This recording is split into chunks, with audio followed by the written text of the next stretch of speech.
story. So, like, he did it as close as possible, like, even down to, like, colors of clothing and shit. Oh, wow. Yeah, so he didn't know he had freedom to do what he wanted with the story, so he just did it right from the fucking novel or book or whatever. I wrote a song about Rosemary's Baby a long time ago called All of Them Witches. That's the name of a band I listened to, and they're fucking pretty sweet. Oh, yeah? Yeah, they're like that fucking doomy country. It was shit. it was like a doom song. Oh, okay. Well, it makes sense with you, but it was like super doom metal, like Doom. Old Electric Wizard and Old Cathedral. yeah, that's what All Them Witches, they have that kind of style with country. I also wanted to say the ending, I know some people are disappointed by, like, but I always just thought, I don't want to give spoilers away for Scott, but I always just thought that she wanted that, like, just to have a family so much. That's why she made that decision. Well, and you're not spoiling it. Like I said, I've seen it back in the 90s. I just you don't said, remember much of the okay. film. I didn't know if you remembered the end. Yeah. But there's people that probably wanted her to fucking kill the baby, you know, at the end. Yeah. And there's people that maybe wanted her to start just killing people there, but she accepts it, and just because through the entire fucking first act, it's like she wants to have a fucking family and a baby, so that's why she made that decision. Yeah, just the desire to have a child. Yeah, even it's a fucking she's got to be in a cult now, but that's how. Was there not some kind of like dog shit sequel to this or something? I don't know. There was a remake recently, like the made-for-TV remake. Oh, really? Yeah, it was not good. I really thought that there was like some kind of awful fucking TV movie sequel, like in the 70s or 80s or something. But I could be totally wrong. Go ahead, Scott, for your number two. Yep. My number 2 is probably Ridley Scott's best movie, Definitely Ridley Scott's best movie. and that is Alien. Alien rules. Fuck you, Ken. There's something inherently wrong with you. Yeah. I don't know. It wouldn't make. I think top. that at this point you're just like being stubborn. And No, I'm not. I don't want to do that. If I want to love a movie, I will love it. But when I watch it for the first time 5 months ago, I can't believe that was your first time ever watching I know. it. I watched. Aliens I can't quite believe that you didn't like it. I liked Right? it fine. For The what cast is fantastic. Yeah, I was gonna the say, we sets are like. I think I already fucking said it before. Is Sigourney Weaver's tiny butt cheeks? I didn't like it. It doesn't. That ruins the movie I, for yeah, you? because I started thinking about it. I was like, I have one type of girl, and that sucks. Well, there wasn't enough cock. I in can't this movie for fluctuate him. with the skinny butt and then have a big butt. There wasn't enough wiener in this movie. It for made him, me so. think in my head for the rest of the movie. I was like, I just like girls with big butts, and it ruined. Maybe that's why I didn't like it, because I was mad that I can't For deviate fuck's sake. from a big butt to go. I don't know. Maybe I'm working out some inner issues. I have turmoil. There's Yeah, like legit. No, okay, There's just no reason to dislike Alien at all. I didn't dislike it. I just didn't put it in my top 100. Well, that's fine. It doesn't have to go I in your think top 100. I was more entertained. But you're talking about it like it sucks and that it's awful. No. You made the fart noise when he was talking about it. Yeah, because I'd give it like an 8. Not for my number 1 though. 8's a fine score. Oh, That's no. acceptable. If I would have put it in my 100, would that make a difference? But you're one of those. I'm that, talking like, about his number 1. You put Drag Or Me his to Hell number in your 2. 100, but not Alien. Yeah, and you like Aliens. I more told than you Alien. before I started this podcast, I'm gonna watch Alien before I finalize my list. And I watched it, and I was like, no, I can't put it over Tremors. Oh my god! More entertained. Oh my God. More entertained. And then, like, yeah, maybe it's like fucking 30-some years without watching it and just hearing the hype. And then watching it, and it was like, I've been more affected by fucking sci-fi horror since. The only thing that you can take away from Alien is the fact that it has original thoughts to it, but it's mostly just kind of an amalgamation of Mario Bava's Planet of the Vampires and It, the Terror from Beyond Space in a lot of ways. Right. But I remember you making that comparison a while ago. A lot of its own original ideas and themes, and like just the things that it brings to the table are amazing. Yeah, the set pieces alone are just the set fucking design, phenomenal. Set design's ridiculously cool. The creature design's amazing. I mean, then you have like the cast, like Tom Skerritt, Sigourney Harry Weaver, Dean Harry Stanton. Dean Stanton, John Hurt. Yafet Kodo. Yep, Yafet Kodo, Ian Holm. Like, No, I'm not Ian denying, Holm. the cast and the acting whatsoever. It's just The scene where Ian Holm is going after Sigourney Weaver is like genuinely frightening. He is like scary in that fucking Yeah, scene. when he starts spazzing out, and I think we talked about it when you brought it up earlier, but the whole time when he's trying to choke somebody with a fucking porno mag. Yeah, the magazine. Yeah. Just like trying to emotionlessly stuff a magazine in her fucking mouth to kill her.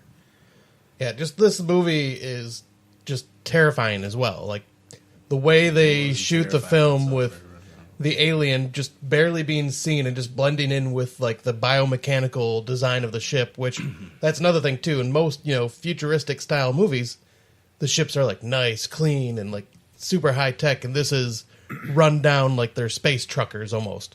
At the end of the movie, Hey. where she's Hey, in the escape pod and truckers. Well, no, just space truckers. Like Yeah, it's just like run down. Yeah, well, that's and the a- xenomorph is in the wall and it like pops its head out. Don't tell me that didn't like startle you. No, I've seen Alien many times before this with the sequel, so I knew like what kind of to expect as an appearance. Like I knew what it looked like when I watched it for the first time. So it wasn't really. Well, I mean, when I watched it for the first time when I was 10, I didn't spot it in the wall there, and it was like, holy shit! Well, Exactly. sounds like you're a little cunt. When I was 10? Yeah, And like I love that. Not like that it was scary, but it was startling. It was an effective, like, yeah, but I've seen Jump scare. I've seen clips and gifs of that like over the years before I first watched it. So oh, well, that's I'm telling part you, of the I'm problem. like I would love it more if I saw it when I was younger, but probably. I just but yeah. I'm so ashamed of you that. I don't know. I feel like I could watch Alien for the first time tonight and be totally floored by it and be like, Right. that's the best movie that's going to come out this year. Well, you're gonna also take into account the year it was made too. Yeah, the year it was made was 79. insane. Yeah, but if they made it today for the first time watch, It'd be a ton of today, CGI. It'd be shit. Probably. Well, that's not even an argument against this movie, anyways. But I don't even know I brought that up. But if you watch it today, with never seen it, you would be floored. Yeah. Yeah, I would for sure. I don't know. I don't think it sucks. I just horror didn't work for me. It's, it's basically a slasher in Yeah, like space. a slasher Yeah, or I even like a mean, haunted house yeah, you Got a almost. creature. Yeah, they're running and relocating, Picking them off one by Yeah. one. And Yeah. And it's just kind of crazy to think, especially when they expand the universe later, that this is just like a drone of the alien thing and it did that much damage. Yeah.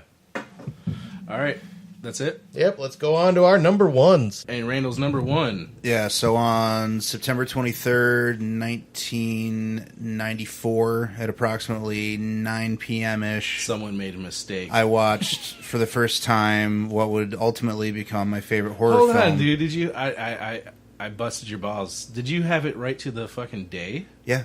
I Wow. used to every year on my birthday, or as close to my birthday as I could, I would stay the night with my aunt, my mom's sister. Oh, I that couldn't makes- watch okay. horror movies at home, and she would take me out for Chinese. I was thinking it was so profound in your like. No, I just That's why I had to go back and look at a It's calendar. ritualistic. That's but- why you know it. Yeah. So it's my favorite horror film for a myriad of reasons. It helps that I watched it when I was 12, and Mike is a 12-year-old kid. It's so identified with him right along. Wait, what movie is this?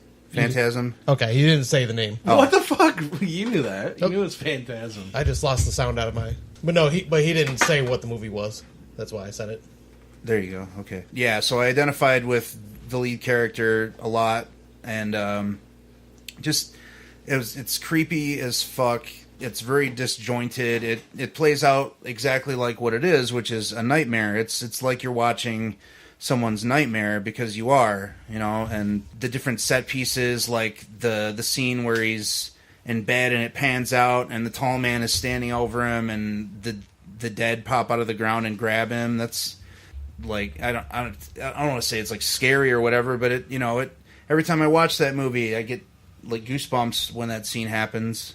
There are a lot of scenes in the film that give me goosebumps, like the first time that a sentinel sphere. First time you see Reggie. Yeah, Reggie. Reggie's in the first scene. No, for you, that's when you get goosebumps. First time the you first see him. the first time I see Because you Reggie. love him so much. I do love Reggie. He's awesome. He is cool. I mean, the use of the guitar to get chicks is kind of pathetic, and I've tried it and it doesn't work. Well, you're just salty about it because of that. Yep. So. I see a guy that crossed the finish line, and I'm still trying to get the keys in. No, Reggie is like eternally loyal to his friends and is willing to die for them, and like that's what he's doing, is trying to exterminate a world-threatening evil at the risk of his own life. So is Ash. Not because he wanted to. No, it's because he was forced to. Reggie's forced to too. No, he wasn't forced to. He made the decision to do it. Well, he had to. What's the alternative? To run the fuck away? Yeah, and then eventually die. And have, like, not save the world. I mean, I am on Randy's side with that, at least, like, because Ash is the type that's just like, nope, I don't want to do this. Oh, I'm stuck in it. We're not going to turn this into a Reggie versus Ash seen the debate. opportunity where they had, like, there was no alternative. They both had So to anyway, do this. Phantasm is really awesome because of its originality and the ideas that it presents. I've said 100 times that Phantasm has enough original ideas to fuel like a dozen other fucking horror movies. Yeah, you just said it 101 times now. The Spheres alone could have had their own movie, you know? they get an apartment together, like a buddy comedy. Yeah, that's what I mean. But yeah, Angus Scrimm is just terrifying in this. Absolutely. All the scenes with him are incredibly effective. The first time that you see him is a really brilliant jump scare. Jody's walking through the mausoleum, and his footsteps are really, really loud. Yeah. It's clip clop the whole time he's walking, and it's intentional because when the tall man scares him, he's just there. You didn't hear him walking up, and you should have. He's just there though, you know. So that's the funeral is about to begin, sir. And then I was saying, then there's the scene where he sees the tall man just pick up a freaking coffin on his own, just puts it in the truck by himself. Yeah, when Mike's watching through the binoculars. Jody doesn't see that, Mike does. Oh, yeah. But then also that scene when he's like walking behind Reggie in town.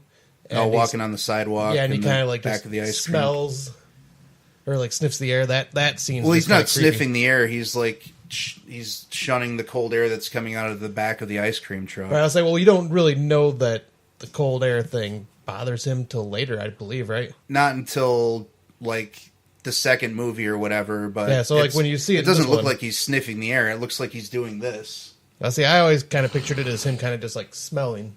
Okay, I don't know why. Just that's how I always thought of it. Move on. From maybe you like to smell the air occasionally. Move on from the nasal arguments. The dwarves. Yeah, they could have their own movie. Yep, they could. The Jawas. That is. They'd run and join Star Wars or something. But like I don't know, they're creepy as fuck. The weird growly howly noises that they make and the way that they look, especially in the later movies, is the scene in part 2 where like Reggie's through the gate. Yeah, well, right in the beginning, crawling toward him. I mentioned that like right in the beginning when the fucking when it jumps out of the cabinet. Yeah. And hell, when you find out what they actually are, is kind of fucked up and weird too. And that's just imagine like the person you love the most in the world that's died being like crushed down into some horrible little servant thing. Yeah, this is a complete nightmare. This is someone like that one dude that made Mario. He said he was having fever dreams. That's how he thought of it. This fucking feels like someone like had a fever dream and made into a horror movie. Yeah, just the scariest things that you could ever possibly dream about captured on film. And done with like really low budget too, and it's just done effectively. And it's like the writing is really layered and brilliant because it's not just like a horror movie. It's a movie about psychology too. It's this 12-year-old kid who's lost his entire family, and this is how he's processing it. Like this is what his mind is going through as a result of that. You know, I love Phantasm. It's the best score in horror history as well. The Phantasm theme is well, it is your ringtone if you ever call me Randy. Just because I think of you when I see that movie. You think of him in awkward situations. Oh, I think of him in my dreams, No, never mind. You just fucking released on a fever dream of Randy just now. Oh, I release all the time when I think of Randy.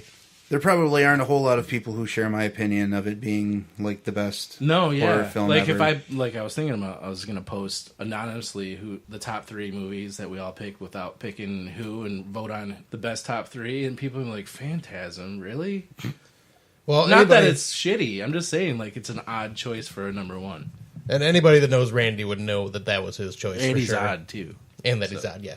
Yeah, I identify with Mike. I still do. The weird little that like at that point in my life, I didn't really have too many friends, but not too long before that, I didn't have any friends. I was just a weird kid that rode my bike around and hung out in cemeteries and